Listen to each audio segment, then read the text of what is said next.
again, and welcome to the Magic Color Coping exercise. This is usually a fan favorite. There's no big giant explosions or anything like that, but a lot of the common reactions I get is like, oh, that's cool. Alright, so you should have your, so I have bleach, I have scotch tape, I have markers, use colored pencils, crayons, whatever, red food coloring, and then I have 4 cups here. I have 1 cup for the trigger fuel, I have 1 cup for my block figure, I have 1 cup for my coping fuel, and then I have another cup of just water. There's 2 of these block figures provided for you in the workbook. You can use, if the young person is doing it by themselves, you can use 1 for the front and 1 for the back if they really wanted to. Ideally, and in my preference, I would prefer that the adult helper does this activity with the young person. It's fun, it's engaging, gives you time to connect. So yes, I really encourage for you to draw yourself on one, or color yourself on one, and then the young person does the young person. And then you guys can do the activity together. So we're going to transition. I'm going to bring you over my shoulder so that you can get a close-up of this activity and how it goes down. Alright? So give me 1 hot second. Okay, now that you guys are closer, we can go ahead and do this experiment. Okay, so materials. I have 3/4 cup that I use to measure the water for the coping fuel and the triggering fuel, which I've already done for time. I have tape to tape the labels on there. Of course, I have scissors to cut out the labels. And I have assorted food coloring. For this experiment, we'll be using bread. I have a spoon for mixing. I have 1 teaspoon for the trigger fuel. And then I have my bleach.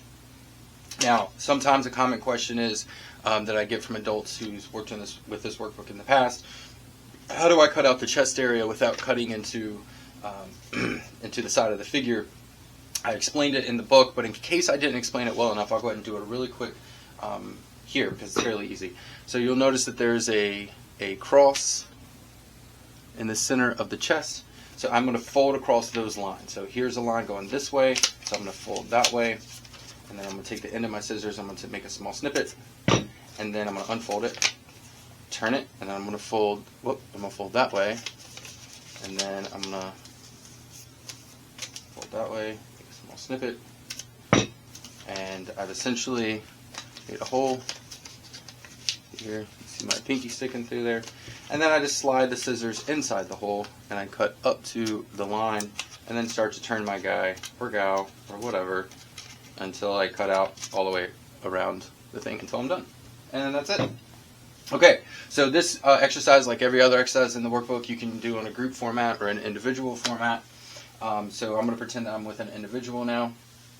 And they put their person on here. And I'm going to go ahead and add the red food coloring to the triggering fuel.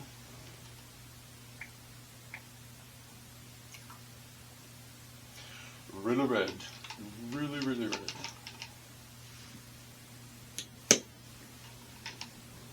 Okay. There's that. And I'm going to go ahead, while we're at it, I'm going to go ahead and add the bleach 1 cap. There's that. I should have a towel to wipe my fingers off, but I don't. Poor planning on my part.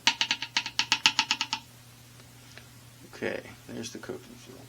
Okay, so we start the discussion with triggers. And a reminder that triggers are anything that change our emotional state.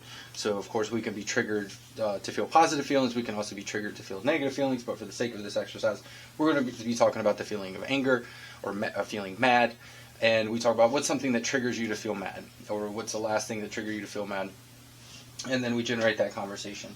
And let's say they get an example of so-and-so pushed me at school, or so-and-so made fun of me, or my brother doesn't share, or whatever. So we take that example and say, okay, X, Y, and Z just happened, and you were triggered. And now you're mad. And we can tell because we can physically see the inside changed. It is no longer clear, it is now red. Unfortunately, we can't see our insides, but we can feel our insides. And our body has a way of warning us and letting us know when we're feeling mad. And how does it do that? Well, it does that through increased heart rate, knots in our stomach, maybe a clenched jaw, sweating, things like that, breathing faster. Again, all of these are signs of the fight or flight response. So our body's giving us warning signs that we're feeling mad and that we're red on the inside like our person is here. And then we transition over to coping. And what's something that we've done in the past to help us calm down?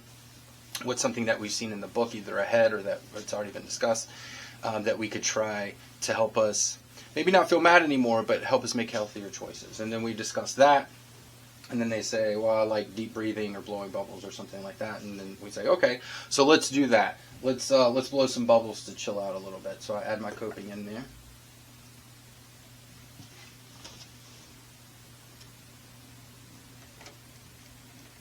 Stirring it up. Now, the great thing about the reason I love this experiment is because it's true to real life. You can notice a slight change maybe in the hue of the red, but it takes time. And that's what coping does. It didn't instantaneously and magically make the red disappear. It takes about 1.5 minutes, maybe 2 minutes, depending on the ratio between the two. But to illustrate it, I can remember, working in the ED and hearing somebody else, another clinician or whatever, maybe a new person, say like, well, if you try X, Y, and Z, try this coping skill, then you won't feel mad anymore. And in my head, I'm thinking, no, Deborah, that's not how it works. Coping doesn't make our feelings go away. If I get in an argument with my wife and I step outside to take a walk and collect my thoughts, when I go back in to talk to her, I'm still going to be mad at her for whatever happened, the misunderstanding or whatever. But the coping that I just initiated allowed me to switch off the fight or flight response and initiate more of the relaxation response, remove the mad blinders, think more clearly, think more rationally, and make healthier choices. That's what the coping does. It doesn't make the mad go away. It allows us to slow down long enough to make a healthier choice. And you can tell I'm just about done with my explanation, and we're almost back to clear. And so I explain that to them, to the group or to the individual, and then I have them look back at this, and they're like, oh my gosh, it's changed so much. And yeah, it takes a little time. And the reason that I want to press this or illustrate it so bad is because remember Deborah in the ED that just explained if you do X, Y, and Z, then you won't feel mad anymore? Well, if that young person goes home and tries that the next time they're mad and they realize it didn't work, it didn't not make them mad anymore, what's the likelihood that they're going to try coping in the future? It's probably no. The likelihood is probably not. So that's misinformation. And so we need to give accurate information and education so they can have clear expectations, rational expectations of what's going to happen. All right, and that's basically it. So it's still changing. I went a little heavy. A teaspoon is actually a little much.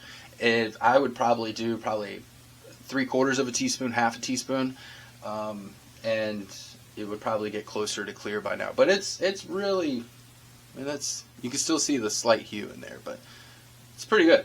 All right, so keep happy hobbling, and I will see you on the next video.